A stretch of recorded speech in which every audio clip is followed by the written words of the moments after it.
السلام علیکم ورحمۃ اللہ وبرکاتہ۔ خود کو اپنے محرم کی امانت سمجھ کر ہر لمحہ وفادار رہیں۔ آپ کا جوڑ آسمانوں پر جب لکھا جا چکا ہے تو کسی نامحرم پر اپنے خالص جذبے لٹا کر گناہ نہ کریں۔ جب آپ حرام تعلق میں پڑو گے نا تو سب سے پہلے آپ کا سکون ختم ہو جائے گا، کیونکہ سکون تو حلال رشتوں اور رب کی رضا میں ہے۔ جب رب سے زیادہ کسی کو وقت دو گے، جب وہ محبت، وہ جذبے جن پر صرف آپ کے محرم کا حق ہونا چاہیے، ان کو ایک نامحرم پر لٹاؤ گے تو بے سکونی ہی مقدر ہوگی۔ دل تو ٹوٹے گا نا۔ خدا را اللہ کی بنائی ہوئی حدود سے تجاوز نہ کریں، تھوڑا صبر کر لیں۔ حرام رشتوں میں پڑھ کر گناہ مت کریں۔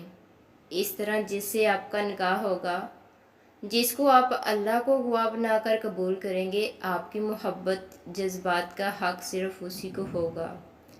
حلال رشتوں میں سکون ہے، گناہ نہ کریں، نکاح کریں۔ جزاک اللہ۔ مزید اچھی ویڈیوز کے لیے ہمارے چینل کو لائک، سبسکرائب اور شیئر کریں۔ شکریہ۔